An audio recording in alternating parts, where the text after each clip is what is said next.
Well, good evening, ladies and gentlemen. I'm Jeffrey Daugherty. This is The Last Stand.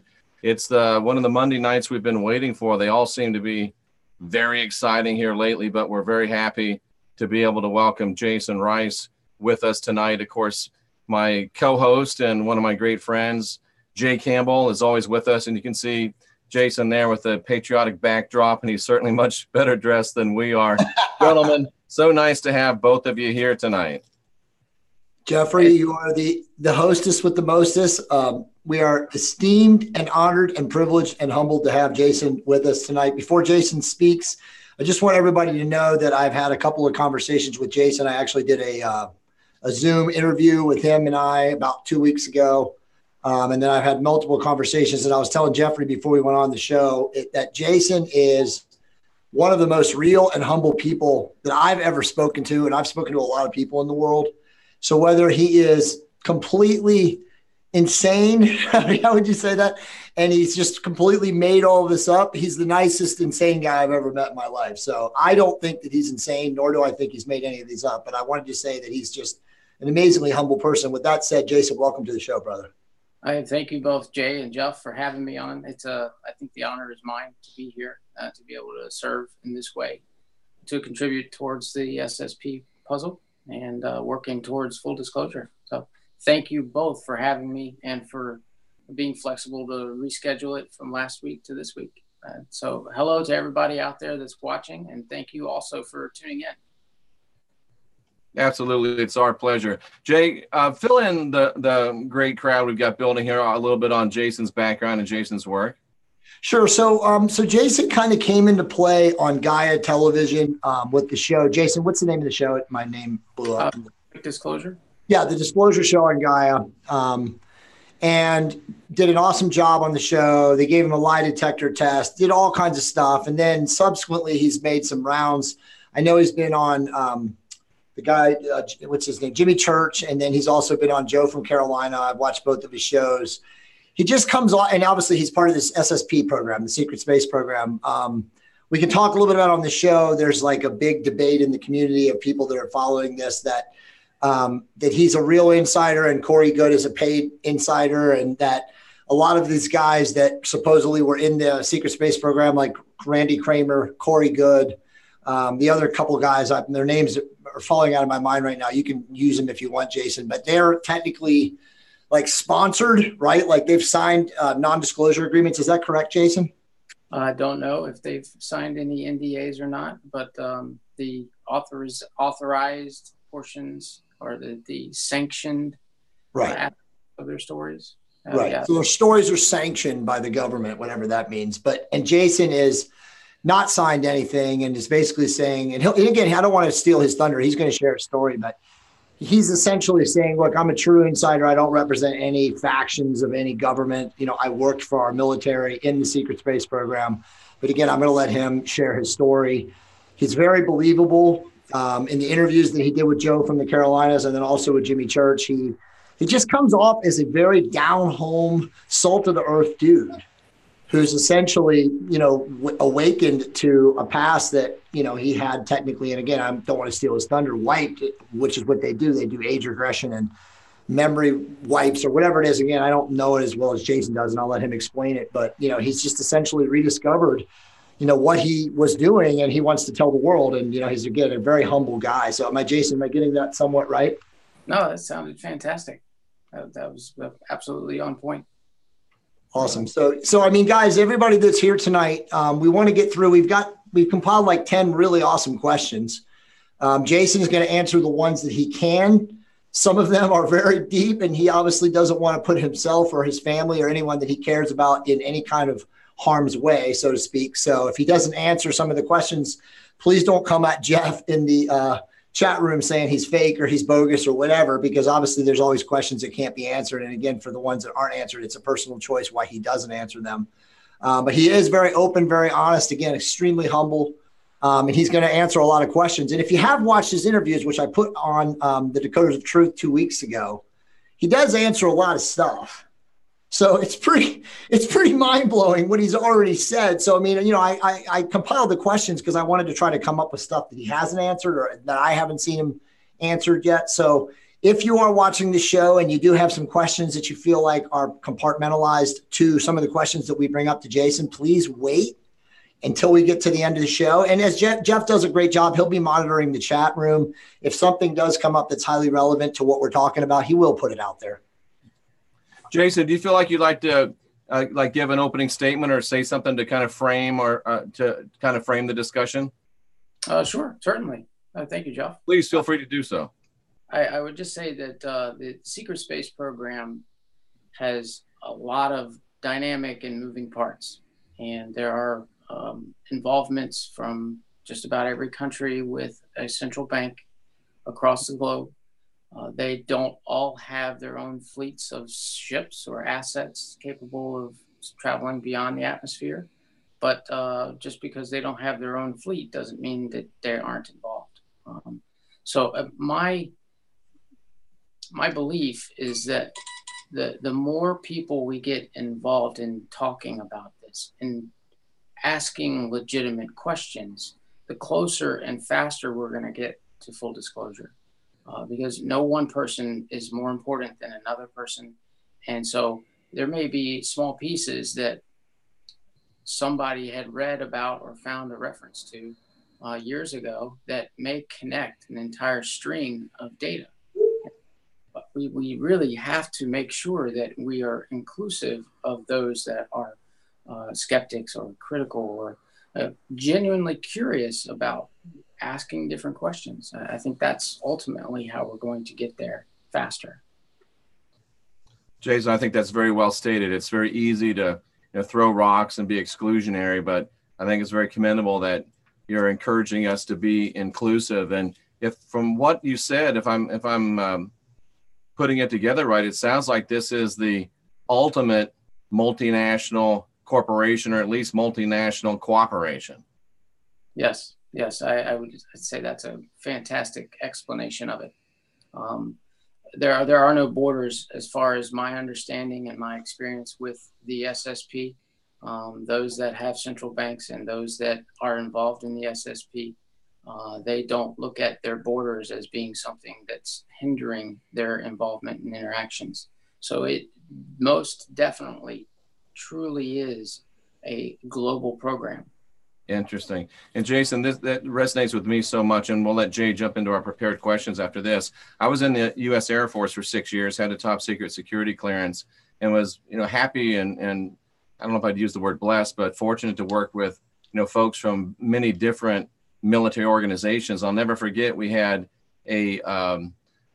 one of the Baltic states, an Air Force guy, come over and work with us, and he jumped into our C-130 and just started flipping everything and just had everything just right, knew exactly what he was doing. And it was very, very sobering to see that these guys' intel is top notch. So there really aren't any secrets, are there? No, not among certain levels. They do have a very extensive compartmentalization operation in place. And that's specifically to keep certain pieces of information or groups or projects from becoming public knowledge in the event that it does go public. Absolutely. Well, thank you so much for that introduction. Jay, let's roll into these amazing questions you prepared, my friend. No problem. So real quick, before we do that, everybody, I'm going to let Jason just kind of give us a timeline, a little bit of his life, just kind of share here I was, and, I'm just a regular Joe, blah, blah, blah, doing this. And then I rediscovered. So I know you've done this already before. And for the people that have already seen your story, Jason, it might be a little bit of a repeat or reiteration, but just for the people that are not familiar with you, can you just give maybe like a 2 or 3 minute high level summary of like how this all came to be? Sure. Absolutely.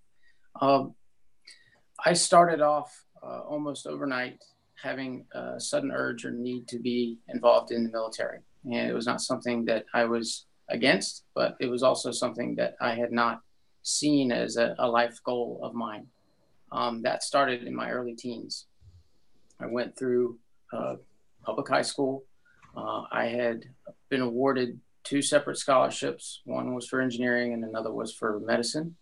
And I had gone into engineering and accepted a 4-year ROTC Army engineering scholarship at Florida Tech, and finished out my undergraduate Bachelor of Science studies.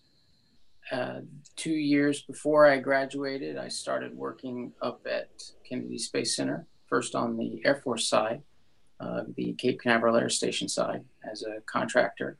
That was when the desensitization training for my involvement in the SSP IDARF program started. I continued working up there for 2 years later, this time on the NASA side of the river for McDonnell Douglas. Within the next year, I graduated from college, was commissioned as a second lieutenant in the Army Corps of Engineers. And then 2 months after my commissioning in the U.S. Army, I resigned that commission so that I could accept a commission in IDARF, the Interplanetary Defense and Reaction Forces. That started my career in that SSP program. Amazing. So, oh, go ahead, Jeff. Sorry. No, that's it. That was it. Just amazing stuff. So from there, like, explain how this just came to you, in the recent time that you're now able to go out. And again, I know this is a conscious free choice of yours to do this, but that you're able to, like, recall enough to go out and talk about this. What happened was that the memories started surfacing, bubbling through almost as soon as I got out of the U.S. Army. I started having PTSD issues and night terrors and problems that were coming up that were completely out of place. No idea why they were there, what was happening. So the remembering and the awakening started almost immediately. However, without any context or additional information, it turned into or remained a puzzle, a large series of questions of why X is happening, what's happening there, and why am I going through this? It progressed, and then less than 10 years later, I had outpatient surgery in which during the recovery out in the recovery room, apparently I was talking about working and doing, being involved in a program, outer space, and being involved in helping in some space program. I don't remember any of this, but the nurses sure thought it was funny and was talking about it with me afterwards. Again, another piece of the puzzle. Years go by, I end up having more recollections of being involved in certain aspects, skill sets that returned overnight that, for instance, muscle memory doesn't happen overnight, but being able to fly a hang glider was something that immediately picked back up on. Same thing, had similar experience with scuba diving. And the type of mask I had was a full-faced mask, so you could talk if you needed to. And that was another instance where it was, hey, I've done this before. I know I have. Again, another piece of the puzzle without any context. And 20 years after my exit from the IDARF program was when it really started accelerating and memory started coming back in larger chunks. And then I was able to start piecing together, okay, these aren't just strange remembrances or daydreams or interesting dreams. I mean, a whole range of things that, okay, my sanity is still here. I know I'm not imagining these things. I know I went through the hang gliding experience, the scuba diving experience. And so having had those, I started waking up more and faster. And that happened at about the 20-year mark in October of 2016. That was towards the wrap-up phase of my desensitization and prep training for IDARF. And so over the next 6 to 8 months from that time, they just started coming more, getting more detailed, being able to make more connections, being able to put pieces into place to be able to identify what was going on. I'm a scientist, I'm an engineer, And so, following numbers and being able to have proof and being able to have it in triplicate was something that for me was part and parcel to my own profession and something that I've been doing over 20 years. And so having these memories come back, of course, I had questions. Am I imagining this? Is this something that's just out from left field? What's going on? And all I can tell you is that all of the information that I can provide to substantiate the things that I've talked about, my experiences at Kennedy Space Center, as well as the U.S. Army, and my engineering background, I'm happy to provide any of those. And so the awakening process and remembering the things that were and still are a part of the secret space program. It's not like they send you home with a memory book of the things that you've done. So that information is, of course, a lot harder to come by, if not impossible. But what I can tell you is that I'm open to any questions and explaining it, my experiences, in the best way that I can to try and answer as many questions as I can. Now, Jason, I really appreciate that. And I myself am a certified scuba diver. And for the people that haven't, been scuba divers, it's not something that you just put on a mask and jump in the water. There's a very specific list of procedures that have to be taken to keep you alive and to keep you from, dying or at least having horrific discomfort from the bends of things like that. And there's very specific nomenclature as well. So for that to know that, you have to have learned that. It just doesn't come to you. So I can understand completely, Jason, how that would be something that really would help confirm your ideas that, wow, I've been here before, what's going on? So very, very fascinating stuff. Jay, what do we got next to ask Jason Rice? Well, we got deep questions for him, but I just wanted to ask just a couple more follow-up to that. So did you do any kind of regression hypnosis therapy when you started to have these memories start chunking back at you? I think that you said you have. Is that correct? That's correct. That's correct. You want to talk a little bit about those, just high level? Sure. Before we move on, one of the last things I would like to mention is that the scuba certification that I went through included cave diving, getting my cave certification. Wow. And so some of those were also a lot of the recalled memories and the recalled skills involved in order just to get cave certified. Highly specific and specific. High technical degree on that. So it's not something you would just pick up for sure. Right. But to get to your question, Jay,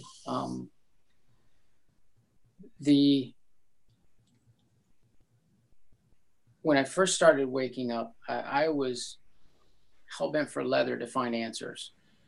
And so the challenge is not to get yourself committed because you're seeking answers in some not so healthy places. And so I was very selective about whom I talked to and the people I approached. And so finding someone that was familiar with alternative or unacknowledged special access programs that wasn't going to immediately label me as someone that needs institutionalization. So that was a bit of a process. I was excited and very, very interested in going through hypnosis to try and find out more information. And Georgina Cannon was the one that I'd worked with for about 3 hours in trying to work through and find out more information. One of the really interesting things about that hypnosis session is that there were parts of the session that I had not recalled until I saw the film, until I saw the recording. And so there was parts and pieces of it that were so deep that even after coming out of it, I didn't recall it until looking at the film or the tape. Wow. So, do you have nightmares now, Jason, when you sleep? I no longer have the nightmare issue.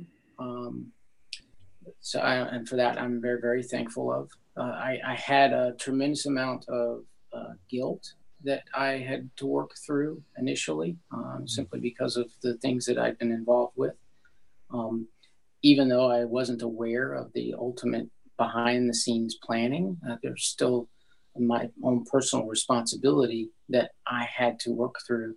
And being able to work through the issues of guilt, and that carrying that with me for the time that I did was helpful in my own journey. But it reached a point where it was no longer of benefit to what my mission was, or what I needed to do, or the fact that I wanted to try and help contribute to the SSP picture. And so I'm very thankful that I no longer have nightmares. And I think working through a lot of those negative energies and being able to clear those energies from myself has been tremendously helpful.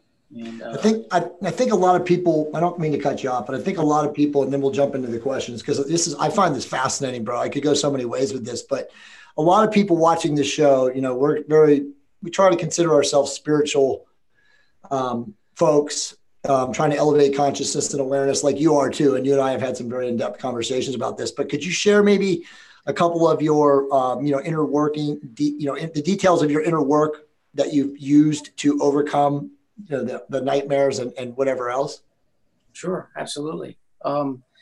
Facing yourself and your own shadow self has been one of the extremely helpful techniques that I've found from my own journey.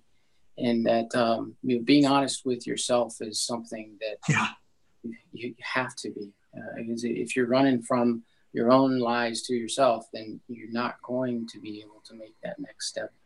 And having extremely supportive people or family, or even a therapist, if you can find one, or whatever, as a support structure to help reflect those questions back to you, so that you're not skipping over all the unpleasant parts and just sticking with the low-hanging fruit, and you're actually getting deeper into the more difficult questions. Okay, why did I get triggered because of X, or why did I have a reaction to this, and at the time felt that the reaction was overboard and didn't warrant the way that I'd reacted.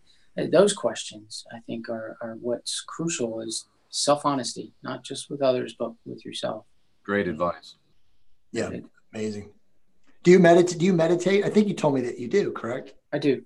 And the meditation has been extremely helpful. One of the things that I refer to as the mental static that you have to overcome, or at least for me, that I had to overcome. We call it the drunk monkey, Jason. Yeah. Well, it's a great way of putting it. It's like trying to listen to a whisper at a rock concert. You can't. Well put. And Jason, this being Veterans Day, I wanted to thank you for your service. Yes, and we have a great question from another USN vet, third generation. And I know we don't want to, mention names or get into specifics, but he asked if, places like Blackwater and whatever their new name is now, do they regularly provide military contractors into the SSP? I don't know the answer to that question. I can tell you that from my own experiences with the SSP, they find out at an early age those that they're interested in recruiting. And they keep eyes or tabs on them throughout their development and throughout their younger years. And it doesn't matter if they're the valedictorian of their high school class, right, or the dropout that starts trouble at every turn. If they find that they have certain characteristics and skills, then they're interested. And so it starts early, starts at an early age. And, ever before birth, Jason? I would be incredibly surprised if it wasn't. Right. And by the way, that's what Shane Bales told me, who's also a guy from the Special Projects who's in my group. If Shane sometimes probably watches this, Shane, if you're watching, what's up, brother? We need to talk. But that's what he said too. He said that they identify in utero when people have specific DNA codings and stuff. And listen, with 23andMe, I just had my genes mapped, everybody, and I'm going to be doing a webinar at the end of the month with like one of the leading Mayo Clinic researchers on mapping DNA. They already know everything about us. They know everything at all. Right. So, man, this is so awesome, dude. I mean, we have a bunch of amazing questions for you. I just have one other question to follow up to that. What you just said, though, is, and I guess I pretty much know the answer, but are they following attributes and characteristics of people based on aptitude scores on tests, or are they actually even deeper? Like they can read people's auric fields and biorhythms and stuff like that. Is it kind of yes to both? It's a yes to both. There are many a genius out there that never graduated from high school. Absolutely. Isn't that the truth? Yeah. And so the academics side of thing is just but a small piece or a small part of the overall pie. And what I can tell you is that there seems to be a predominance of a specific type of genome from my own experience that were involved in the SSP. Now, there are pockets of people throughout the world that will express certain skills or characteristics, even hair color, right? Depending on the genome ancestry that they've got. So I can tell you that they don't look just at your grades or whether can you share that genome tagging? I mean, I asked that question because I just had I've always rejected 23andMe. I didn't really care. I know my family did it and stuff, and I knew that from my family haplope and stuff, but I just did my own because I'm doing a research project with, like I said, a Mayo Clinic researcher, Dr. Anthony J. And I'm like 70, I have 70, I knew this because my dad had told us this, but I have 78% more Neanderthal DNA than everyone else in the general public. But is there a specific that you can share with us, or is that something you don't want to mention? No, I don't mind or have any problem sharing my own experiences and what I have been, what I've tracked. I would say that, my own experiences have indicated that a German ancestry seems to be very predominant in the Western involved SSP programs. Fascinating. The caveat to that is that, as I mentioned a few minutes ago, there are different pockets of genomes that exist throughout the world. Mm-hmm. And so different SSP projects will look for different types of genome characteristics for their own purposes. So while the West and the US may specifically look for those of German ancestry or those with German DNA traits, that doesn't mean that governments from Asia or from the Middle East or from South America aren't looking for something else. And in fact, that is what I suspect is exactly what they do, is they look and have their own recipe, if you will, what they're looking for. Interesting. Do they look for are there any types as far as size or stature, Jason, that tend to be common? I would say no, simply because that is just a very specific expression of the genome. Okay. And so, if they're looking to fill out a particular special project group or a special, I don't want to use special forces, but a particular mission-oriented program, they may have a requirement that people be 6'2" at least and a minimum of 200 pounds mass. If you're fighting 16-foot draconians, you might have to fit the right specs, right? Might have to fit the right specs. Or conversely, you don't have many fighter pilots that are 6'8". You don't. They have a height limit specifically because people can't fit in the cockpit. So, right. So Jason, are you comfortable? I know you've shared it, but are you comfortable, because you're obviously a scientist, you're an engineer, have an engineering mathematical background, but are you comfortable sharing right now with what you did in the secret space program, like that you can remember? Absolutely. Absolutely. Our primary mission in IDARF, when we made landfall, our primary mission was to train, to coordinate, to help organize the indigenous populations so that they could organically create their own defense forces. Basically, we took on the role of teachers and trainers and mentors and intelligence gathering, a whole host of other associated mission postures that complemented training indigenous populations how to fight. So when you say indigenous population, I mean, this just opens up such a world, and I really do want to get to our questions. I'll just sidebar this. I know Jeff and I are going to be respectful for your time too. I know you have to shut it down by 9 p.m. Eastern, so we have like an hour and 30 minutes left. But I mean, dude, we're going to have you back on. Sure, Okay. sure, absolutely. 100%. So when you say indigenous populations, like where, I mean, I don't want to blow the thunder of the last question. You know what? Let's just get it. Landfall too. I'm assuming that's landfall off world. That's correct. Right. Off planet. Off planet. Yeah. So go ahead, John. No, that's it. Oh, so one of the questions is about space, but we'll just wait until we get to it. So we'll just stay here because this is so fascinating. So,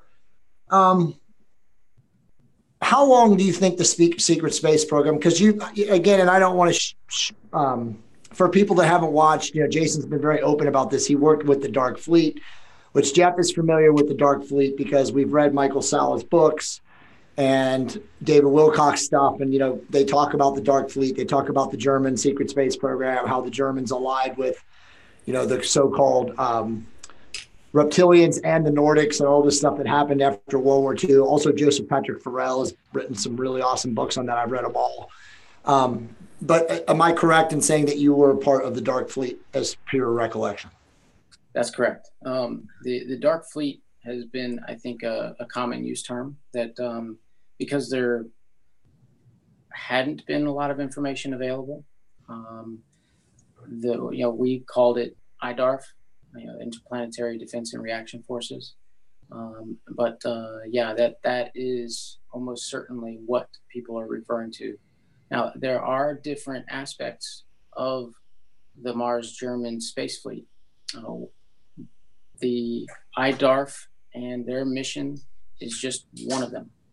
And so there are other aspects, and I don't know what they've done because my involvement was only with that one piece. So interesting. And if the Germans were the first in with this, and if they had the first contact and access to the first technology, it just boggles my mind. And if you just a speculation on your part, Jason, if the Germans were first in and had first access, how did they manage to lose the Second World War? They didn't. That's a great question. And the information that was presented to me that I had also collected throughout my time in the SSP indicates that they didn't lose per se. Right. They just went underground. Exactly. Right. They don't. And that's exactly what Sala's book talks about, Jason. He says about how they moved their forces to Antarctica. They also moved their money to Argentina. Hitler didn't die. Bormann, orchestrated the whole thing. And then obviously we all know about Project Paperclip. But then there's even like factions of Project Paperclip where there was an external Project Paperclip and then there was an internal Project Paperclip. And the internal Project Paperclip were actually the people running things, so to speak. Man, this is fascinating. Jason, that so speaks to your point that it's a international, multinational conglomeration, because if there's probably nothing more very, very, very strongly nationalistic than National Socialism was, and if the interests of German Third Reich, Deutschland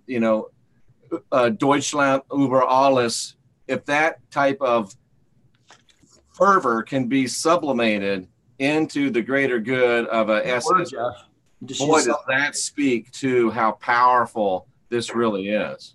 Yes, it is all reaching into every corner, industry, and dark space of society.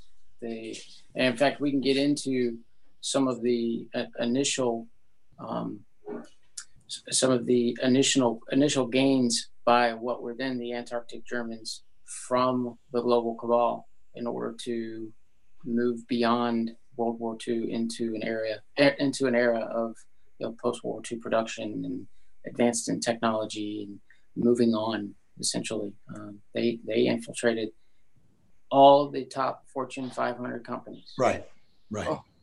And they run everything. I mean, I guess the always question that we always harken back to, and I know, and before people attack, Jason's told Jeff and I off air that there's certain intel he can't share for obviously fear. And that was obviously my next question. Like, how do you now, when you're on this, because this is going to have a lot of views and a lot of people are seeing this, and obviously we know they monitor everything. Do you ever think twice or fear? I mean, I know you don't fear. It's not a word that any of us use, but do you think twice about your safety and the implications of putting this kind of intel out there? I do. It is a concern of mine. And the driving force behind why I will not list current names that are out there. I will say that you do not have to scratch very far to find out the names of those that are involved. You can look around at the available information online, and it really doesn't take much to find out the names of those that are intimately involved and have been for decades. All right, so I'm going to just jump into the questions now because we're going to have Jason back on, Jeff, because as you know, we're like our head's spinning right now. Jason, all right, so guys, before Jay asks you this question, is time as we know it real? That's a great question. No. Thank you. No, it is not. It's all right. I'm zipping, Jay. I'm zipping. Well, no, it's a great question, but it opens up more rabbit holes. I mean, it's like what Bob said at the very end. He goes, "We don't exist. This doesn't exist. The only thing that exists is God," and that's it. Another story for another day. But okay, so let me just jump into the questions, Jason. I know you've seen them. If you can't answer them, I think it's perfectly relevant though to what you're talking about. The cabal, the quote unquote, whoever's in control of the planet. The first question that we had, and it's so highly relevant today, is QAnon. Sure. Okay. You know what? I mean, I don't have to go into the details and read the question, but most people in the quote unquote truth community, the awareness community, however you want to call them, I think that the majority of people now believe that whatever it was or is or has evolved to, and it's obviously still evolving today, it was more or mostly done to create awareness for more people who are, essentially is what we would all three refer to as sleepers, people that, are just not awake to what's really going on in the world. And so whether or not the information is real or not, that was never really the end game, for people to think that Hillary and Obama were going to get arrested or quote unquote, the cabal was going to go down or all these things that, are, tantalizingly intimated by quote unquote QAnon. But, we just wanted to get your perspective as a, previous, and I guess real, right? Because you're always a part of the secret space program, even though you're decommissioned now. But what is going on with QAnon? Is there something in that movement to make more people aware? Is it really part of, the Trump regime, whatever you want to call them, the white hats, the quote unquote, benevolence who are trying to change the planet? Can you share any information with that? Certainly. And what I would say about the QAnon phenomenon is that the most important thing that I take from it is exactly what you said. It has driven many more people to ask questions, to do their own research, to find answers to these things, to accept that the illusion of what is presented to people on the mainstream media is an illusion. And whether or not it's real or whether or not it's part of some alliance, I think that the future will tell that. My own feelings are that it almost certainly involves some military and government intelligence organization. Almost certainly involves an AI of some form. Right. Now, whether or not it is part of an alliance, so to speak, to try and fight for humanity. The issue I have with the continuation of that paradigm is that it's placing the onus for helping humanity on a group that remains secret. Right. Yes. And the whole reason why, in my opinion, we are 100 years behind in the human population catching up with technology is because of the need to keep things secret, because of their need to try and hide things. And I think that the breaking of that paradigm is going to be one of the things that will move us forward the most. And that the real true alliance that we have are each other, not some secret group, not some white hat organization that, hey, maybe they are doing some great things for the rest of us. However, I also believe that if they are that involved behind the scenes, then that means that they were almost certainly involved in the propagation of the secrecy, there you go, the projects, involvement in the things that at one point in time they may have had to just say, sir, yes, sir, and followed orders and carried out some things that maybe weren't exactly legal, maybe weren't anything that they would ever want to tell their mom that they've done, from an aspect of, helping humanity. So my only question is that because of that involvement in that side of things, are those really the best people to represent all of humanity for deciding when, where, and how full disclosure is going to happen? Those are questions that I ask, because I am not giving up my free will or my choice to make choices for me to anybody. I demand full involvement in that decision-making process. And having a secret organization that's making decisions behind the scenes does not allow for you, me, everybody that's out there watching right now to have a say-so. It's being made by a select few individuals. And Jason, that was profound what you just said, man. You just completely moved me. I really appreciate you saying what you said. Guys, if you're watching this, this is amazing stuff. So the next question, and it's really relevant, and I'm going to give Derek Bros some props. One of our friends, broadcaster, he goes by the name of Global Witness. He's probably watching this if I know him, or it will at some point.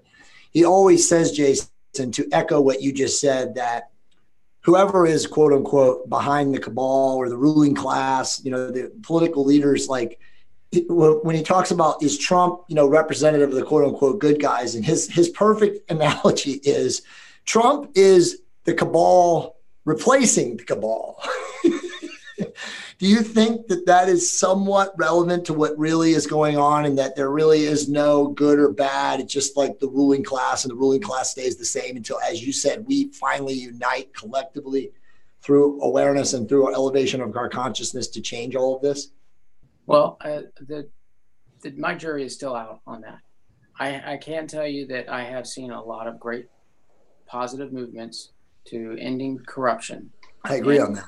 And so, from that thread, don't stop, keep going, because that rabbit hole goes a lot deeper. If it involves the fact that there are more than 70 or 80% of the U.S. politicians that are doing something that's not legal, right? Well, it doesn't matter what party or side you're on. There's some things that need to be addressed and cleaned up. So, I would say that,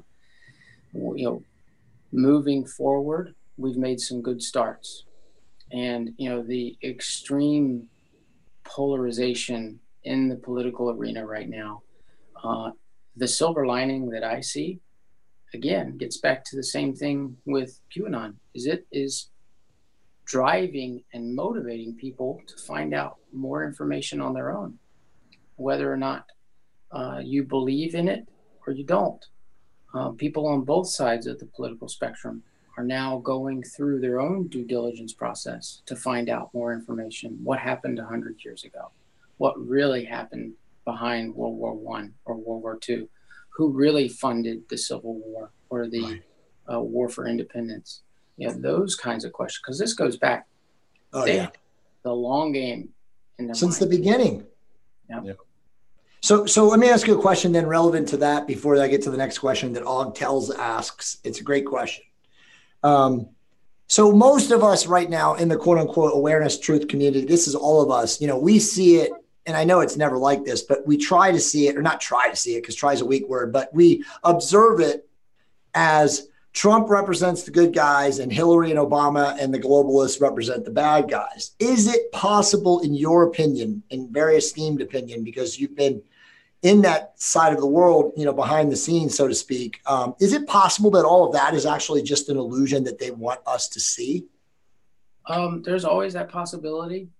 However, I would say that defanging and defunding projects and programs is ultimately, I think, the most efficient legal method for moving off of go, for being able to take control back and give it to the people.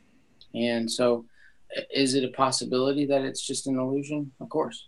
That you have to acknowledge that is a possibility. I would say that proof is in the pudding. And the more we see with ending and overturning the corruption, that above all, that is a great thing for us, for the people. And the more people that demand that, whether you're on the left side or the right side of the spectrum, the better off we are, because we have to have everybody saying, stop it. Right. That's awesome. A great point, Jason.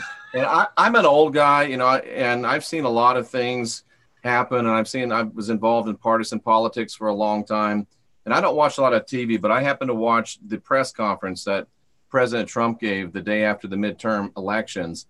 And boy, I've seen a lot of things. I've seen a lot of things in politics, but I have never seen a sitting president be so attacked and challenged by the media and reporters getting in the face of the president of the United States. I've never seen anything like it. And I'm sitting there watching this. Does this mean that President Trump really is ruffling their feathers and he really is a threat to the deep state?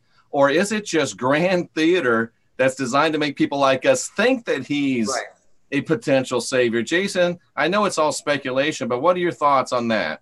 Jeff, that's a great question. Put Jason on the spot. No, your question and your allusion to the kabuki theater is certainly valid.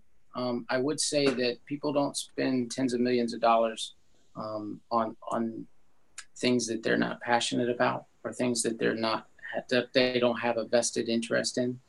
And you know, the CIA came out in the 70s and wholeheartedly admitted to Operation Mockingbird. Right. And so, you know, when a government finds something that works,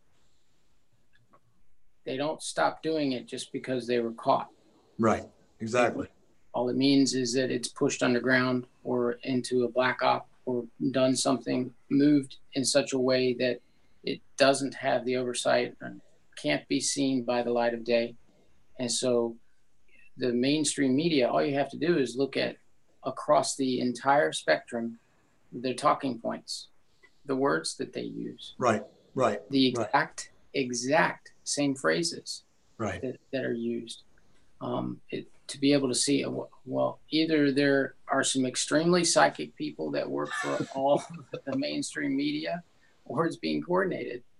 And what I can tell you from my own engineering experience, I had a client some years back that was a news channel, and I had an opportunity to be in and out of their offices and their broadcast studios for a number of weeks.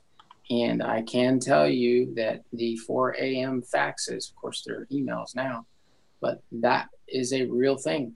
Right.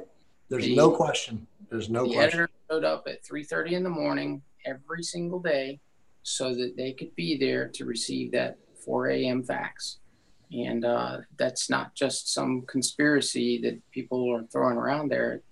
In my own experiences, it's a very real thing. Wow. And now back to our regularly scheduled question. I mean, this is so deep and so true. So, you know, I'm very familiar with Edward Bernays, and I've read all of his books. My background in college is in international relations, so I'm very schooled is a better word, in political theory and machinations. And yeah, they have been running the same playbook. And, you know, just to throw a shout out to my buddy, Mike Cernovich, you know, his new movie Hoax. Jeff, you've seen it. I mean, there's literally a scene in the movie where they have a sideline reporter go up to Anderson Cooper and ask him about Project Mockingbird. And he laughs at the guy and says, "No comment," and walks away. I mean, it's true. It's in broad daylight. This is all happening. Like you said, the playbook has been running for decades. Nothing has changed. Their denial of it obviously is maintainable by them. Because like, as you were telling me when we were talking off air, everything now is legalese. Everything is in corporations, LLCs, NDAs, non-disclosures. I mean, you can't say anything without somebody threatening to sue you. So the truth rarely ever comes out because it's all wrapped behind legalese. Yes. So true. So very true. And, you know, my own thoughts on teaching in the education system, and gosh, we could get into hours of discussion on that. But the elimination of cursive. Yeah. Bam. What is the Constitution written with. Exactly. Jason Rice, that is absolutely brilliant. Profound. Anybody make that connection, please? Is that all you have to say on that, or do you want to expound a little bit more on that? No, I think that the long-term plan to achieve their global domination objectives includes every industry. No single industry is left untouched, from cosmetics to pharmaceuticals to communications to the media to petrol to oil and gas to petrochem, all of it. They're all involved and coordinated with a specific goal in mind. And chief among them is the education system. You look at any elementary level grade book from the turn of the century, from 1899 to 1900, elementary school educations included trigonometry, algebra. Yep.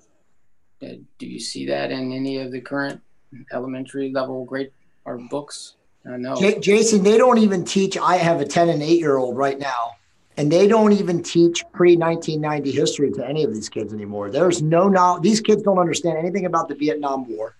They don't understand anything about any of the wars, as you were talking about earlier, the Great World Wars. I mean, they understand nothing. My daughter is 10 years old, and she's watching this show right now. I'm going to throw a shout out to her, Alexandra. And she's a brilliant kid, but she has no understanding of history because it's not taught. She is literally having to research. She's writing a book report right now on Andrew Jackson. And the stuff that she has in her books is laughable. I'm looking at this, and again, I'm only 47 years old, but I'm looking at this and I'm like, this isn't even true.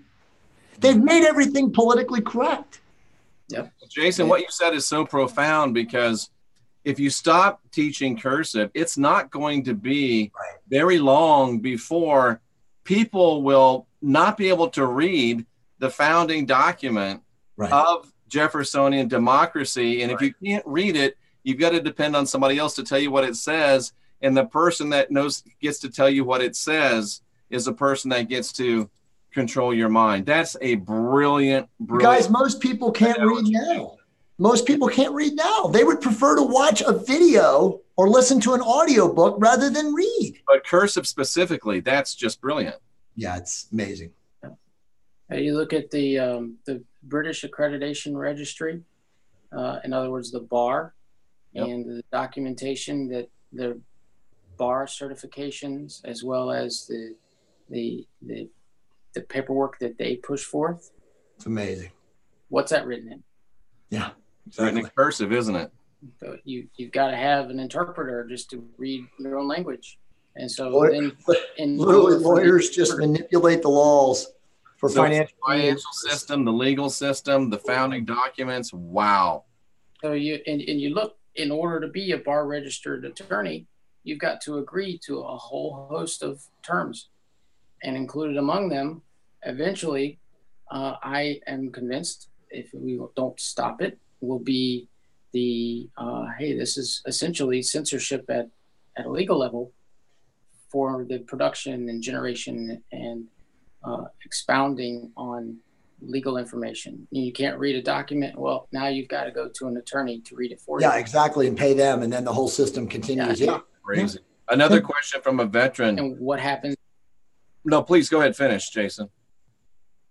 I was just going to say, and what happens if said lawyer who has a bar certification, one of the small print items in their certification is that they will interpret such and such language to mean so forth, X, Y, or Z, whatever it is that it's decided. How do you know it? You can't read it. You got to go to somebody that can. Again, it's a focused control. Just a giant game. This is deep.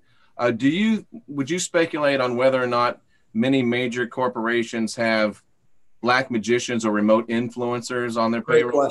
Great question. I would say that absolutely, 100%. You don't have far to scratch beneath the surface to find out the scientific provability, consistency, and accuracy of remote viewing, of being able to do what's in modern science considered to be woo-woo. They've proven it again and again and again, the accuracy of someone that's been properly trained in being able to determine remotely what is either written or what people are planning or what people are talking about, right, or what someone has created, built. So I would say that if it's a company that has a large enough budget to push or to influence their products globally, then they will have to have something like that because their competition sure does. That's amazing stuff. Amazing stuff. We have another question, Jay? Yeah, I'm going to get to the deep, dark, dirty ones, but just real quick summary, because we kind of asked it. So Augtels, and you know who Augtels is, and Og, is a great, he reads some lag. Yep. Great guy on Twitter. Also a guy, very, very open about his involvement in the special projects. Very deep guy. Hard to understand him a lot of times. He goes really, really in depth about things, and he talks at a very metaphysical level. But so his comment the other day, and kind of a question, because one of the guys, Deke, asked too, he said, he believes that the majority of the world leaders are holographic and that the whole thing is kind of like a movie script. Now, obviously, this, Jason, you're a scientist. The quantum physicists and the quantum entanglement people around the world have already postulated that we are in a simulated reality. Okay, so if it's a simulated reality, and then we have The Matrix, obviously the movie for people that don't understand quantum entanglement and quantum realm and stuff. But, and then there was the great movie Interstellar, right? That's an amazing movie. Also, do you believe that it's quite possible that this all is? And then this kind of runs into the next question, which now is kind of in the periphery. They're already talking about Hillary running and Obama being the vice president in 2020 for the quote unquote left side. Is it possible that this is really just a script and we're just playing along? I'm getting some extreme lag. So no problem. I caught your question. It has having to do with reality and consensus reality being a simulation. Yeah, essentially, if Hillary and Obama were actually the left's party ticket in 2020 to run against Trump, it seems so far-fetched for people that are like us, that are aware. We'd be like, how is that even possible? But then it begs the question, well, if it's a script, meaning it's a simulated reality, well, then it makes a lot of sense. So that's kind of, we just wanted you to pontificate a little bit about that, the potential of that. Sure, absolutely. My own personal belief is that consciousness creates reality. And, the double slit experiment proved that consciousness does affect the reality around us. There are a number of aspects of it, I think, that are far beyond our ability to understand in our current 3D state. So being able to understand what level of simulation it is it possible that it's all simulated and scripted? I can tell you that I've had surprises happen to me every single day that were not part of my script. Right. So I would say that them being part of a script, in the sense that they are working towards a common goal for planetary domination and control, it could be argued that, yes, they are part of a script in that respect. However, I also believe and understand, based on my own information, that the free will aspect of an individual still has to be maintained, right, whether they're on one polarized side or another. And so being involved in what many would consider nefarious activities, even those individuals that are doing such things have to have free will involvement to a certain extent. And so does that preclude them from being a clone? Well, maybe they are sometimes. I don't know, honestly. I don't know about that. And I suspect that if I was close enough to know the full answer to that, that there's no way in the world that I would be talking about it. There's those that are close enough to know the information seem to mysteriously show up missing or deceased. Yeah, and that's perfect segue into the next question. And I already said this to you, and you and I laughed about it. I'll just ask it so everybody else laughs too.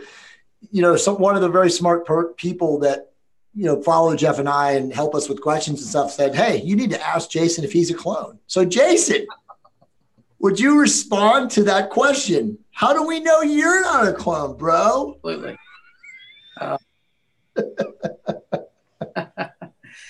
That's a fantastic questions.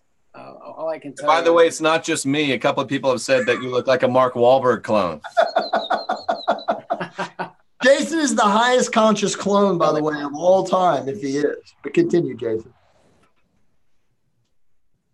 No, I would simply state to that, cloning technology, while it is decades beyond anything that's publicly being discussed right now. And I know that, by the way, too, from just my science background with understanding the human genome and what they've been able to do with animals. I mean, we both know, continue. Yes, it's way beyond.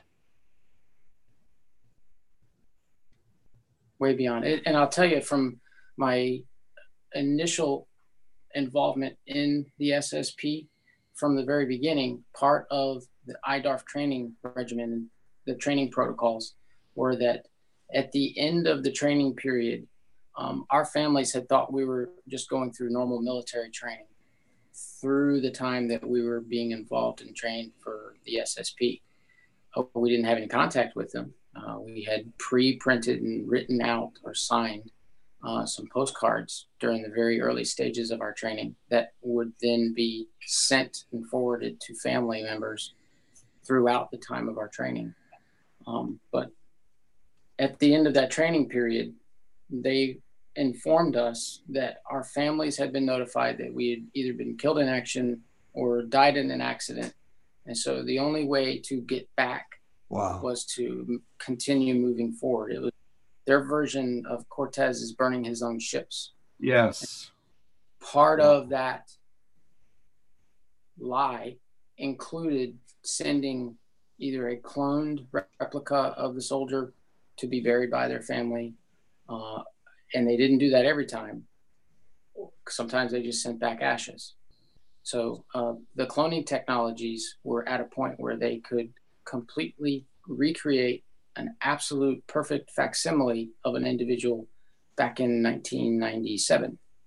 And just so you know, Shane Bales, again, a lot of people watching know Shane. Shane's in the Decoders of Truth. And again, you guys, if you don't know who Shane Bales is, I highly recommend you Google Shane Bales' podcast, The Ruiner, and read the Ruiner blog. I told you about him, Jason, before, but the podcast I did with Shane, he talks extremely high level about the cloning technology.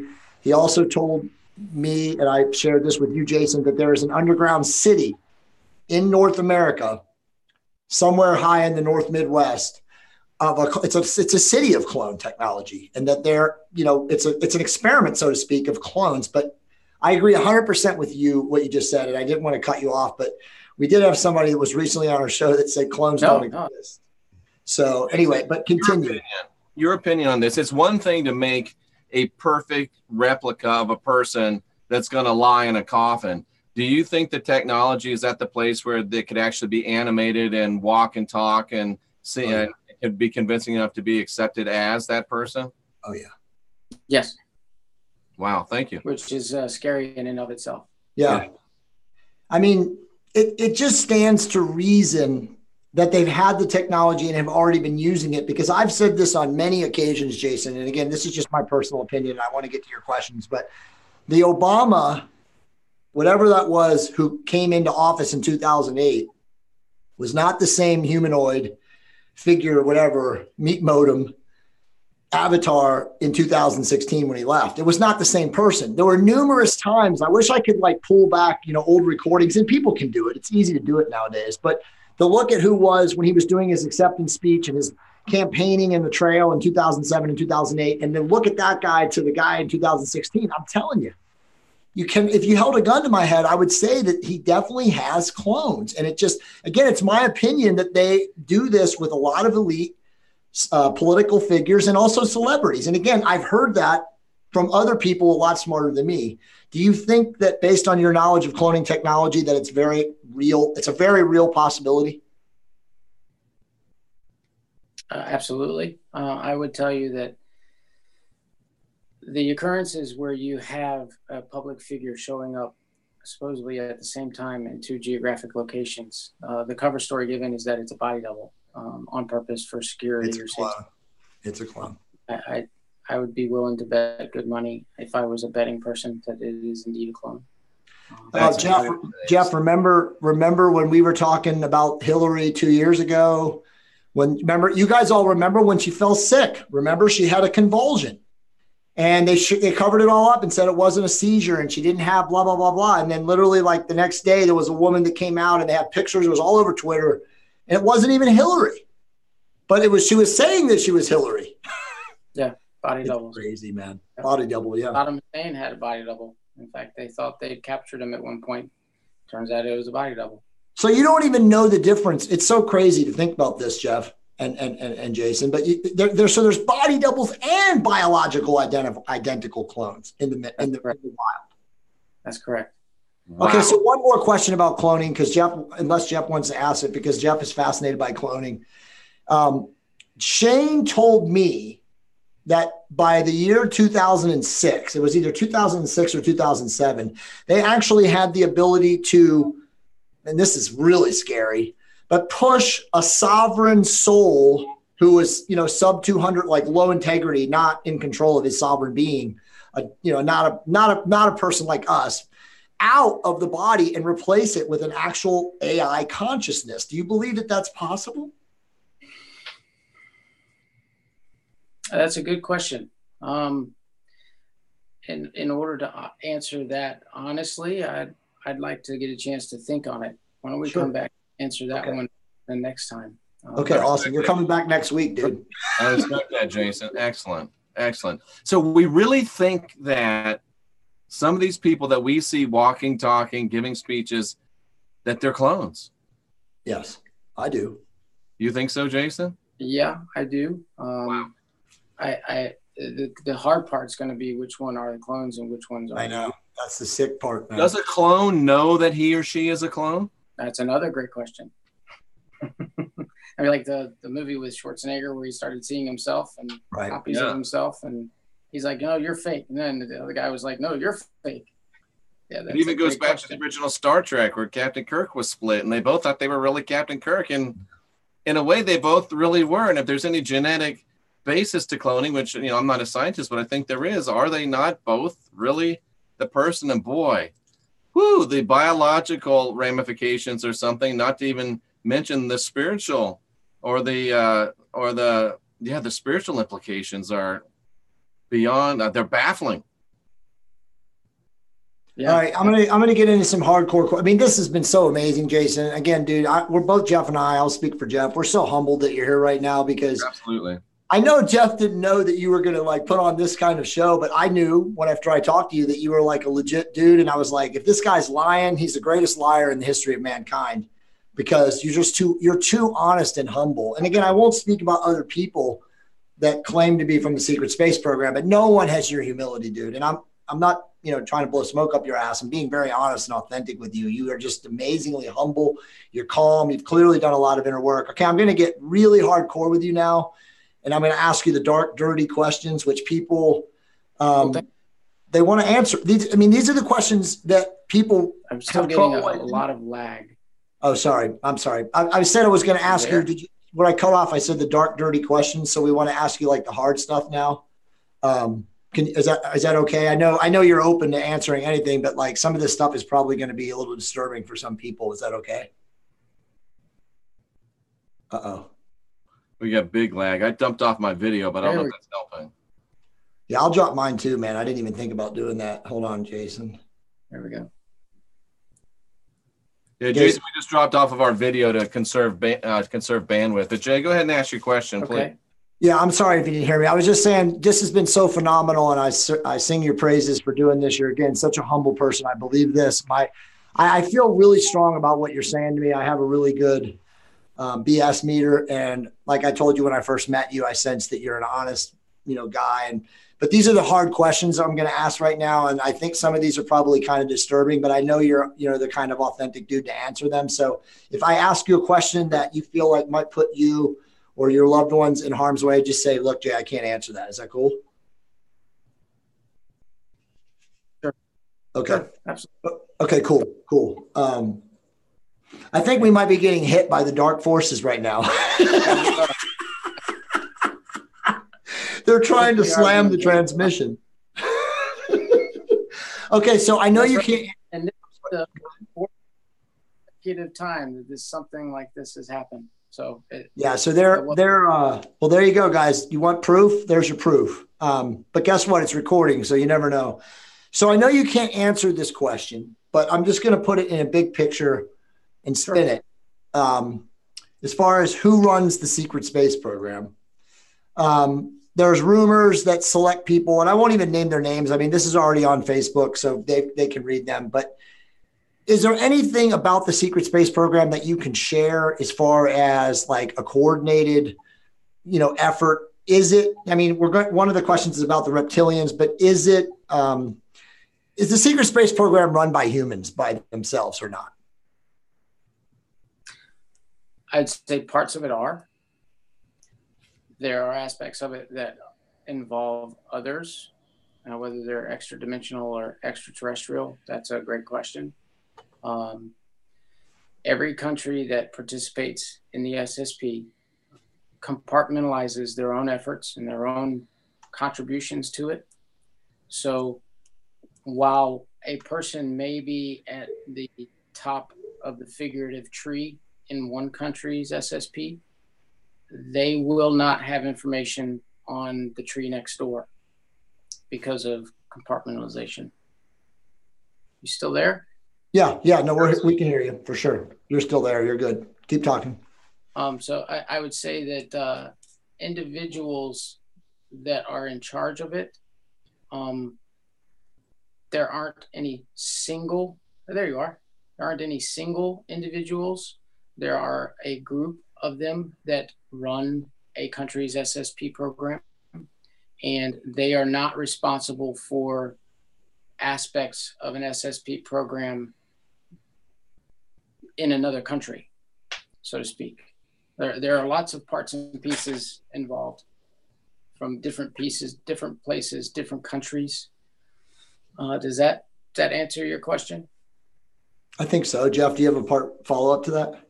Are there off-world entities or off-world beings that are also involved in running the SSPs here on Earth?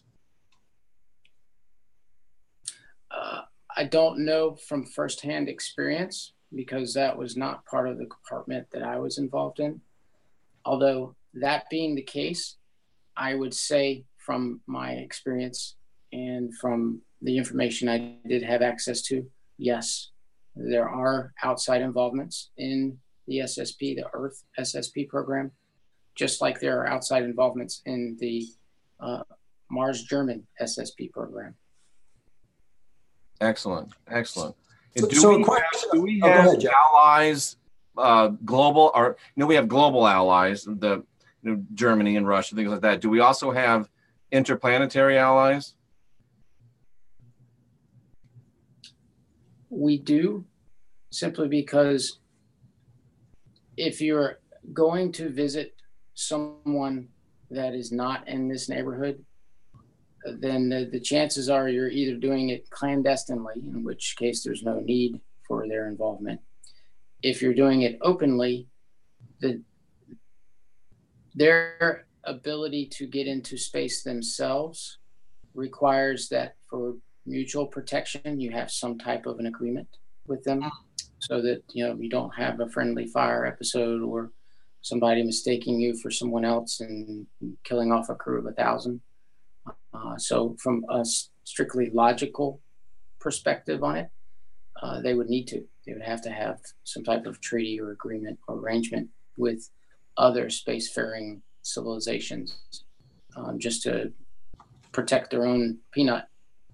Makes perfect sense. It makes perfect sense. So as a great question, Jeff, and good answer. So then the follow-up question is, and this is one of the questions, what do soldiers in the secret space program actually do? Somebody made a joke and said, I'm sure it's not like Star Trek where they wander around the Enterprise performing cool stuff, beam me up, Scotty stuff. But so you were in the Dark Fleet. You said you were, in a form that was training indigenous populations to defend themselves. Can you share as much as you can with like what planets you went to, how the people are like from a technological advancement standpoint in comparison to us? Like, are we like way behind, let's say, the indigenous populations of all, let me ask you a bigger question and then answer all of those. Is there indigenous life on all the other planets? And it's a lie that NASA tells us that no, there's no life anywhere else. NASA's disinformation campaign includes the omission of a lot of information, and our technological comparison with other civilizations, the involvement of IDARF off planet, they seemed to target a very specifically technologically advanced civilization. They were either just on the cusp of an industrial revolution or had begun it very, very recently, like within the last decade. And so the targeting of those civilizations was on purpose, because if a civilization may have been, say, greater than 1 on the Kardashev scale, then there's really no need for us to come in and try and help them, right? Because they've already got an advanced society that they can defend themselves, in theory.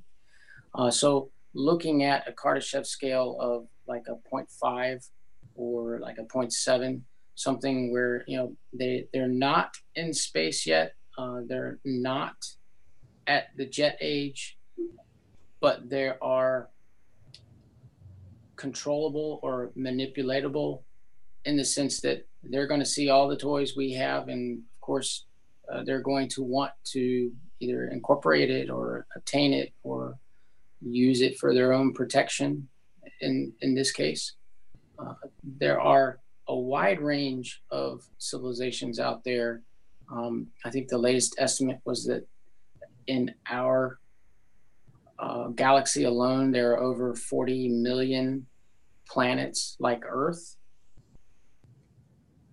that have life on them, by estimates and calculations, of course. But you look at the sheer numbers of stars, of solar systems, of galaxies, and it's a number beyond our comprehension. And so, when you start getting into galaxy scale, there is no doubt in my mind, from my own experience included, there's life out there. The 3 planets that I've been to, Planet 1, I have remembered the name of Planet 2, Calidus 3, and then there's Planet 3. Those were the 3 extra solar system planets that I'd been to. I don't recall the names of number 1 and number 3. And I can tell you that they were all within that same narrow band of technology, so that they needed help from the outside to defend themselves against this false flag invasion, what I refer to as a franchising evil, essentially. Were they humanoid populations, Jason? I'm sorry, you broke up. Say again? Were they humanoid populations? 2 of the planets were strictly humanoid.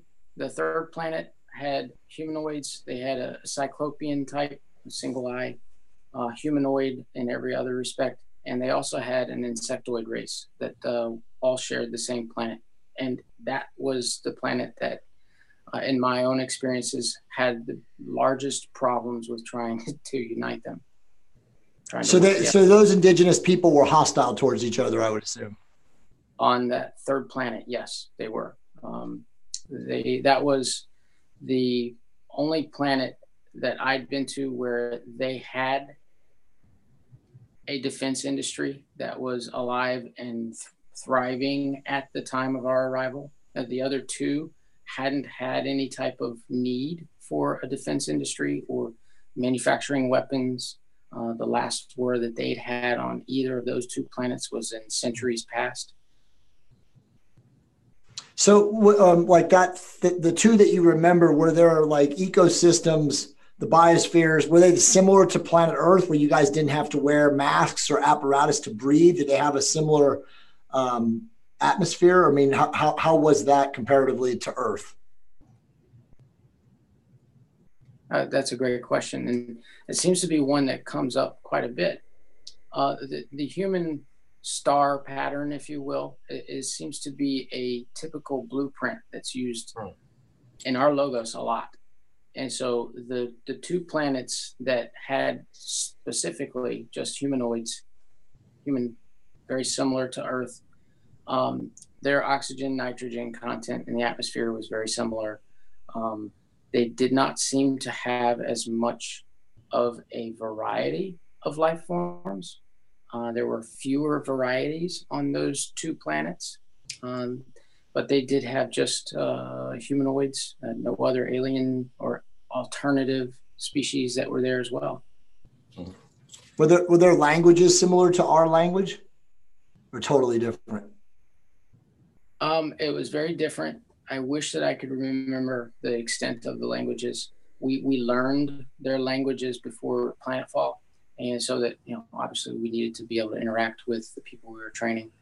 It eliminated a need for an interpreter, and we were able to communicate with them directly. Great stuff. There's music, there's, art, there's an entire deep, rich culture that each of those planets had on their own before we ever showed up in the neighborhood. Amazing. Jason, a question that's come up a couple of times in the chat room. Are you aware of any type of a interplanetary or interstellar slave trade? Mm-hmm. Great question. Now, that is a great question. My own experience has verified that the Mars Germans had utilized a slave population for the less than desirable or high production jobs, filling vacancies that their own people didn't want or weren't interested in, or their skill sets were needed elsewhere, even if they were interested in doing something. So yes, the intergalactic slave trade is alive and well. The fact that we have human trafficking very prominently here on Earth is another very sad state of affairs that I'm looking forward to humanity as a whole getting rid of that. But yes, there are those that exist elsewhere.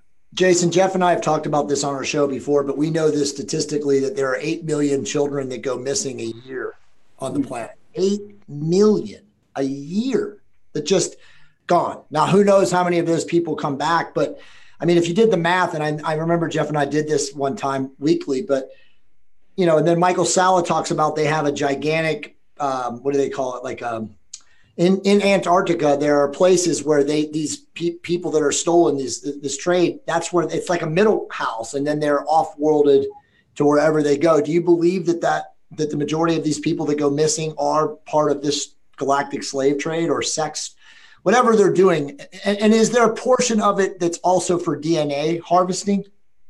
It would not surprise me at all if the missing were being used in that respect. Excuse me. I can tell you that the Antarctic Germans, when they moved the bulk of their R&D and manufacturing abilities out of Antarctica to their bases and cities on Mars, they had an active slave population in Antarctica at the time. They had an active slave population on Mars at the time. And the aspect of that being where these missing people are turning up or where they're being turned over to, a large percentage of that, I would say that there's a very good chance that is indeed what is happening. Is that not just the earthbound demand for what they consider to be a commodity, but the off-planet demand for it as well.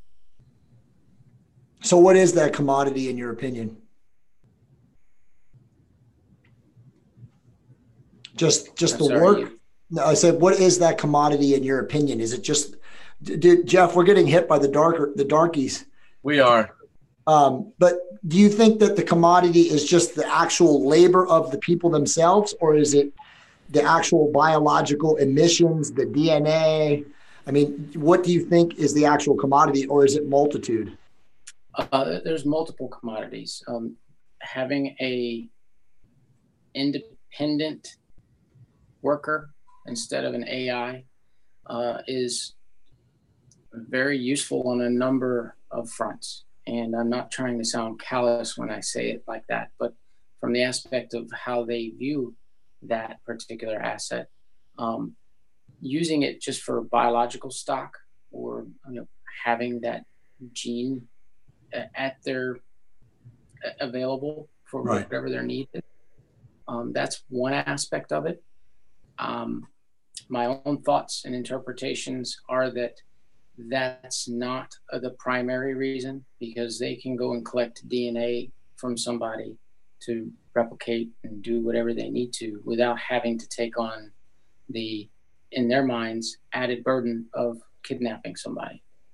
So the needs that they would have for that type of slave labor force would be based on something other than just genetic stock. They can get that relatively easy. It's for other reasons that they need a living, breathing, independent, self-thinking individual. And the whole SSP and full disclosure picture is not going to be teddy bears and unicorns. Yeah. And I've heard a number of people speak out that, oh gosh, it's all fear-based, and you're trying to scare the daylights out of us, and just talking about, well, do you really think there aren't two sides to that coin? Right. I mean, there's a shadow side and there's a light side. And it's my own belief that we need to be aware of both the shadow and the light side, because, who's going to make the decisions for the human race in the future? If you aren't fully aware and there isn't transparency, then how can you make a good decision? How can you make a good choice? And knowing about some of these non-teddy bear, non-unicorn aspects of it are precisely what's required, in my opinion, to be able to make an informed and consented decision. I agree. And Jeff and I talk about this on our show all the time, Jason. We're students of Dr. David Hawkins, and he says that 15% of the population is able to accept what he calls truth or integrity, and 85% of the population, chooses to remain asleep, which, I think that's kind of the truth. If you look around in society, and that's not a judgment or a label of that, but, a brilliant philosopher always says that people have the choice and ultimate goal to remain asleep for as long as it entertains them, right? So, ultimately, if they want to be asleep and not open to receiving what you just said, like you said, it's not rainbows and unicorns, and they want to judge it as dark. That's their right, but it doesn't make it true. Sure. All right. So we have 3 more questions left. And then I know we're going to let you out of here in like less than 30 minutes. So we want to be respectful of your time. And thank you so much, Jason. This has been amazing. There's about, I think, Jeff, I've seen it up to as high as 480 people live watching. Absolutely. Yeah, so it's amazing. A lot of people are in the comments are just fascinating. They're everybody's really excited about you here and very mind blown, I think is the best word. So we want to talk about the reptilians, and I know I'm looking forward. Go ahead. The darkies are hitting us. Go ahead. Yeah, they're hitting us. I'm looking forward to seeing the comments and the additional questions that are coming up. I'm sure. Awesome. And we appreciate it. So the reptilians. So here we get into the last 3 questions, and these are the dark ones. And again, I want you to share with what you know and what you don't know. Jeff has some really awesome people that watch his show, and a lot of these guys send me their emails and we comment. I'll turn my video off here too, so you can hear us. Well, while you're questioning, I think it's easier if you can stay on. I'll just drop off while you're asking questions. Okay, that's fine. If it doesn't work and you can't hear me, I'll drop off too. So the reptilians. So it's my opinion. I know Jeff agrees with me. Jeff's written some awesome books on the Elo humans and the reptilian side of our brains. but it's my opinion that the supreme rulers of this planet are reptilians. Again, it's just our opinion from our research and everything. They're hidden. They're obviously part of the Dark Fleet. You know, it's been written about. You've talked a little bit about them. But what can you share with us about how they are here, maybe from like a supreme architectural standpoint of quote unquote, the behind the scenes or the grand master puppets, you know, behind the matrix screen or whatever, the wizard behind the scene? Is it the reptilians in your opinion? And how many forms of reptilians are behind the scenes? Because we definitely know there are some, at least again, our opinion, there's some benevolent and there's some that are homicidal, very dark. But, you know, just share your opinions on what you think about the reptilians. Sure.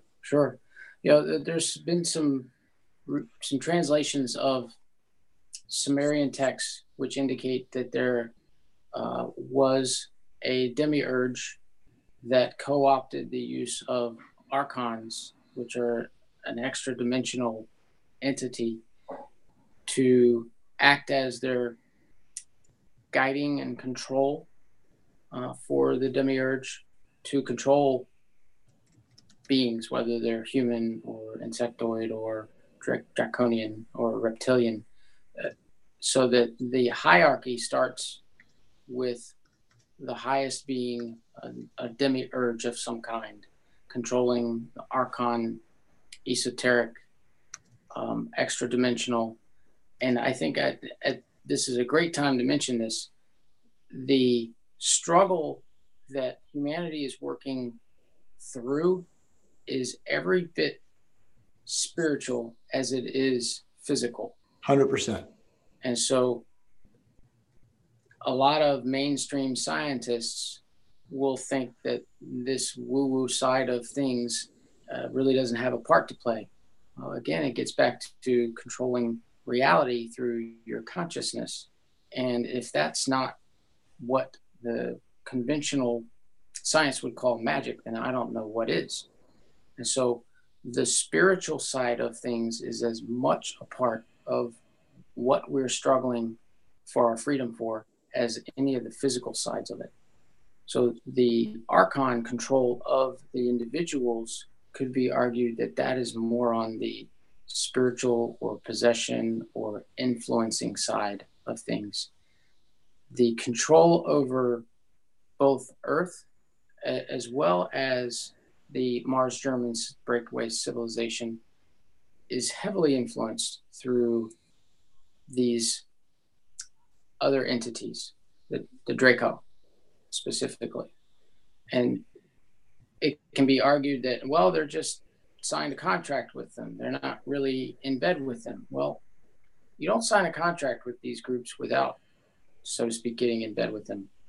And the involvement between the two is so incestuous that they make it that way on purpose, so there isn't an easy way to get out. Now, Mars Germans are at odds with the Earth Cabal. The Mars Germans also have infiltrated every industry and government on the planet, so they usually know which way the wind is blowing before the people do. And so their involvement with each other, while it may be at loggerheads or opposition, they also work together on a number of things. So you get from demiurge to archon to beings, physical beings themselves.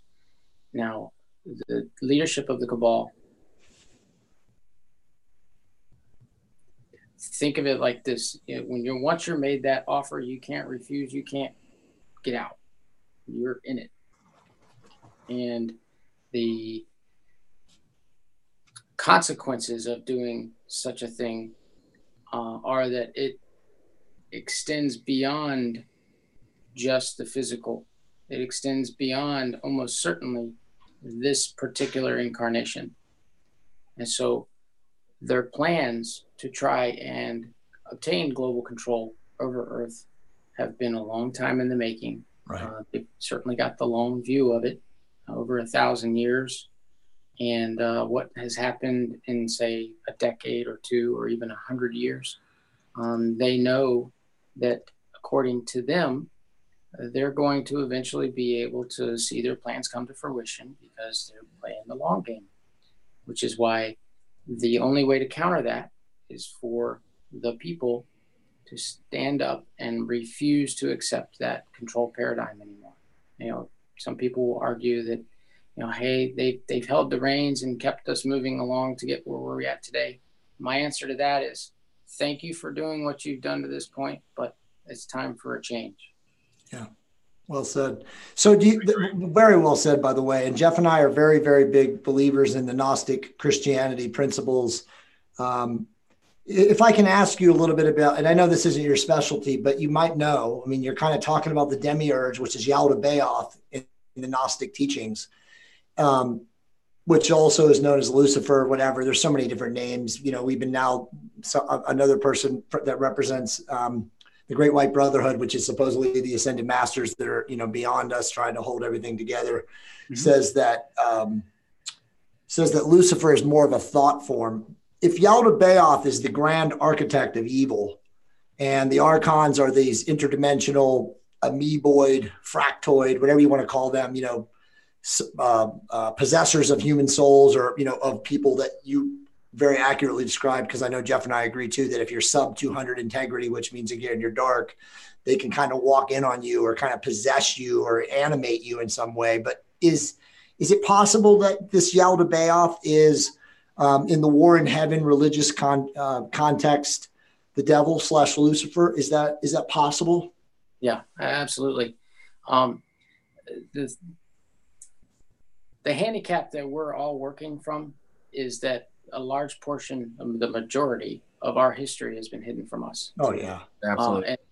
And the only access that we've had has been through either particular old texts, or old stories, or cuneiform that's written on or chiseled into stone. Right. I mean, so yeah, absolutely. 2,000 years ago, how would they have identified or referred to something? They would have had their own way. And I think that a lot of that interpretation has made it through the eons to be even spoken about today. So, yeah. Lucifer being one of them, that was the label that was attached to it. The devil, that's another one of the labels that was attached to it. So yeah, absolutely. I think we're talking about the same thing. So last question, and then you can answer questions and we'll let you go. And I know Jeff just hit me up and he's so right, man. You are so amazing to be here for us tonight, dude. You are, I mean, honestly, this is amazing. I mean, you've blown my mind completely wide open. I have so many more questions, which we can ask next week or whenever we bring you on again. I mean, if we ask everybody that's watching right now, I'm sure they're going to want to bring you on next Monday again, because this has been so incredible. But last question, who are the Anunnaki? Are the Anunnaki the same thing as the reptilians, the archons? Is it just another name? Like you said, we've had all these corrupted texts, these ancient 2,000 year, and we don't even know if 2,000 years is really the number. You know, it could go beyond that. But is it 15, 35, exactly 75,000? Right, 100, 250. I mean, you know, the dinosaurs. I mean, on and on. We can come up with these questions next week. And guys, we're going to give you guys 15 minutes of questions for Jason before he has to shut it down. But who are the Anunnaki? And I want to just throw in there, who are the tall whites? Did you ever meet any of these beings? The tall whites, as you know, and I'm sure you're very familiar with it, you know, a lot of the secret space military people that have been in the popular media of the last 30 years. There was a guy, Charles, whatever his name is, who said that he worked with them, that they're on bases out where I am in the West, in Nevada, and also in New Mexico. But are you familiar with any of those? And can you comment on the Anunnaki? And then we'll jump into questions. Yeah, I would say that there's a lot of information out there available to the public about the Anunnaki, and none of it has given me any indication to be able to point a finger and say, yes, that is exactly Y and Z. Right. I would say that my suspicion is that they were probably travelers from somewhere else that came here with a specific purpose, that purpose being resource harvesting, as well to include DNA and genome harvesting, as well as manipulating and toying to try new life forms. And that at some point in time, they vacated the premises. Why and what forced them, or what led to their leaving. That's what I'm looking forward to finding out some answers on once we achieve full disclosure. Thank you, Jason. Excellent. Let's roll into and I want to get Jason down here as soon as possible. I don't want to wear him out. I really am respectful of your time. Somebody just asked a great question. How can you tell, or is there a way you can tell, is a better way to put it, clones from real people, quote unquote? That's a great question. And I would say that interaction is one way of doing it. Repeating or particular physical reactions, stemmings that may be used to determine. You can look under a microscope and it's not going to look any different at all from the real. So I would say that, having a hard and fast way to tell, there's technology that can, and once we have full disclosure, that technology I expect will be fully available to determine whether or not that is the case. However, the stuff that's available to the public now, no, there's nothing out there now that would allow you to. Because, I mean, again, you look under a magnifying glass and you're not going to be able to tell the difference. One other question, and you guys please ask your questions. Jeff's reading it real quick, but just relevant to that, because we've gotten a ton of questions have been asked about this, and in our group that we mentor, they're asking right now too. Do the reptilians show up as leaders, so to speak, in our political structure, from a standpoint of that they can holographically project a human being, or maybe beyond that, actually walk into that human being, or in the case of some of these old guys, I won't mention names, Henry Kissinger, actually be a reptilian in the personage of a human being? And this gets into a really, really great rabbit hole in and of itself. The whole AI aspect of there's very few things that are really concerning to me, and that's one of them. Part of that transhuman movement is the desire and the need to want to do more with yourself by taking a shortcut and using technology. Oh.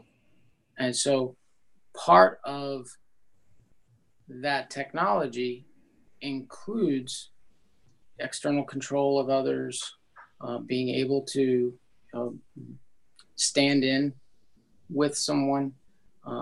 These are all aspects of something I think that an individual can organically attain, but with great power comes great responsibility.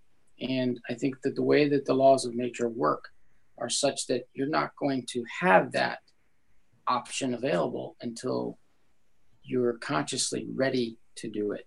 And by shortcutting it through technology, that I think is just not healthy. It's not a good idea. It's not. That's a great point. And this is said kind of tongue in cheek, pardon the pun. You'll understand when I ask the question, but Alana suggests that maybe a good way to tell if someone's a clone or not is by kissing them.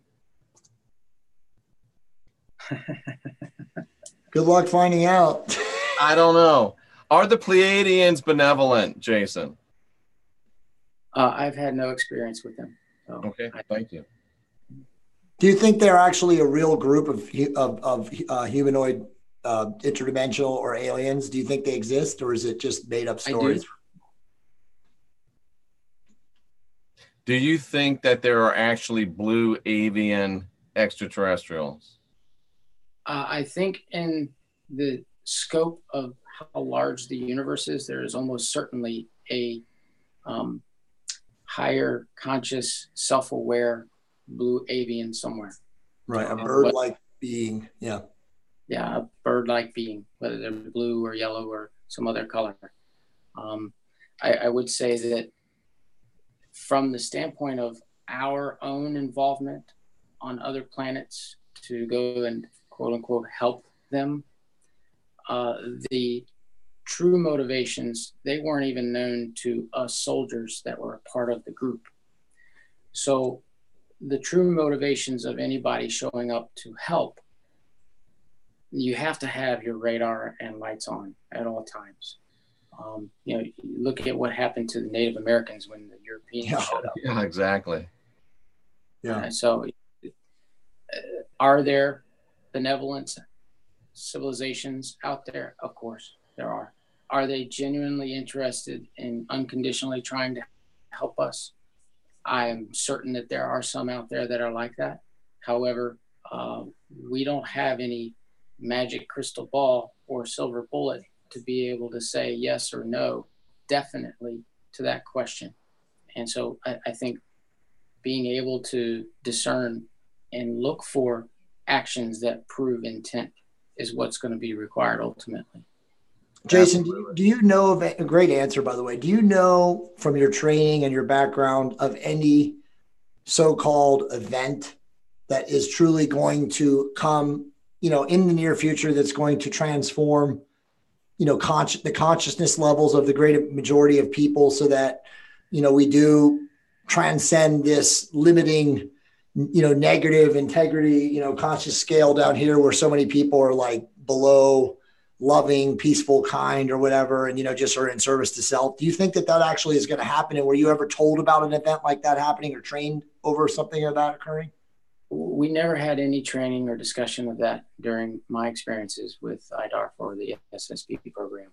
I will tell you that there are references to such an event happening in a number of ancient religious texts, if you will. Right. Yes. You know, they also talk about a lot of things that don't make any sense as well. So the grain of salt phrase comes to mind because is it going to be the way it's written about? Is it going to be just the people of the planet waking up and saying no more lies and corruption? I mean, that's an event in my book. Is Absolutely. It going to be a giant 360-degree coronal mass ejection? I don't know. That's a great question. I like the idea, Jason, of us being able to create this event. I like where you're going with that.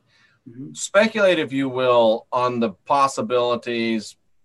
You're an engineer. If you had to take the data and just say something, if somebody backed you in a corner, what are the percentages that this being that we call Jesus had at least some type of extraterrestrial origins?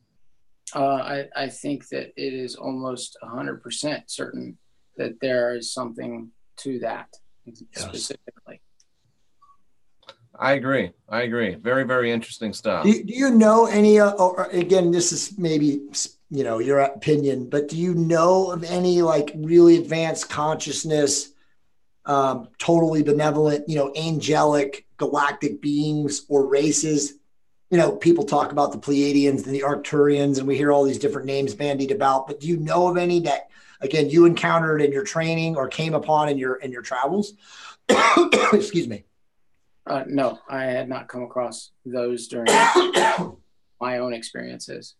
And, you know, I'm the kind of person who I generally will try and provide benefit of the doubt ahead of time. Yep.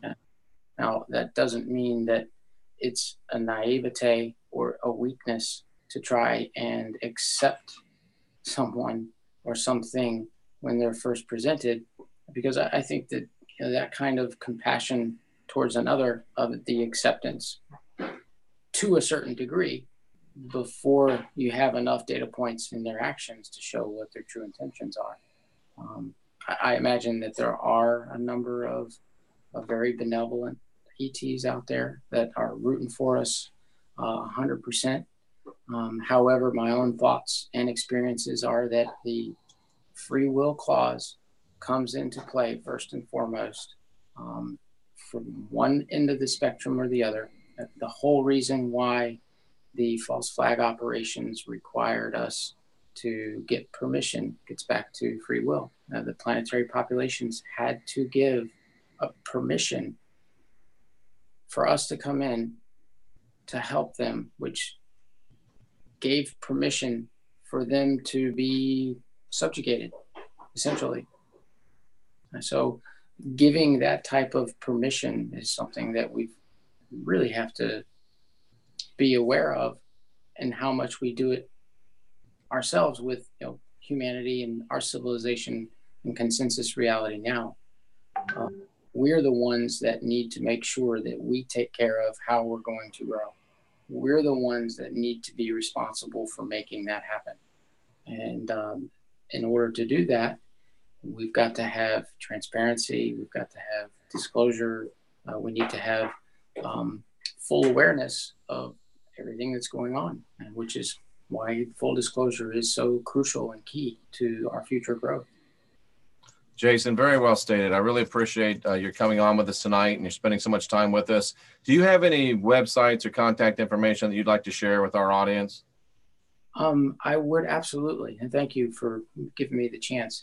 I'm in the process of building my online presence.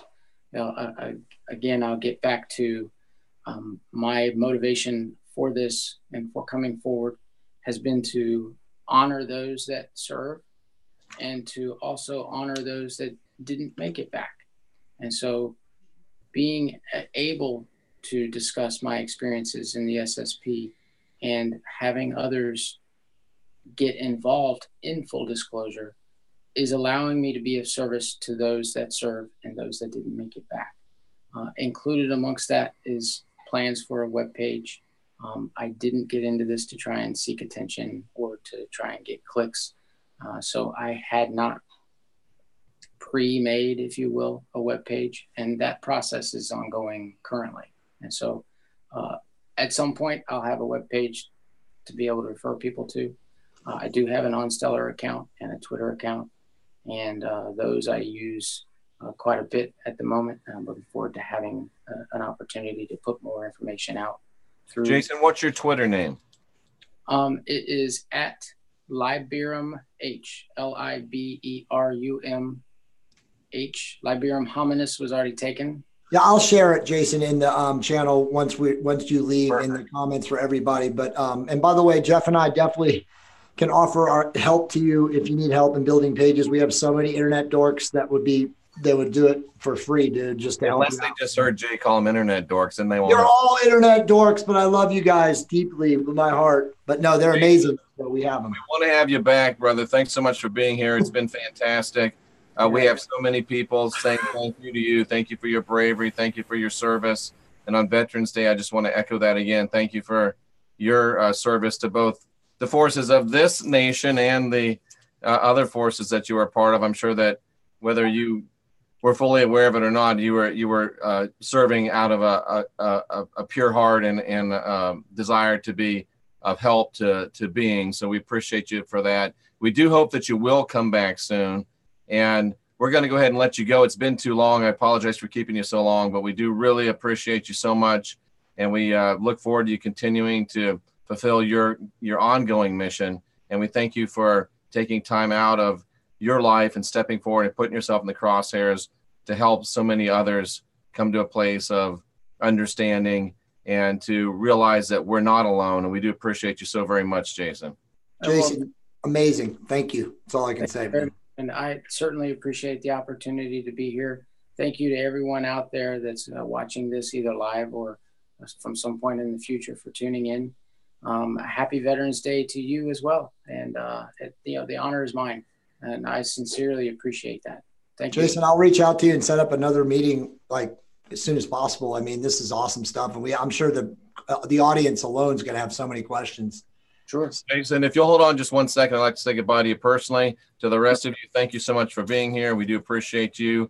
And again, those that are veterans, one more salute to you.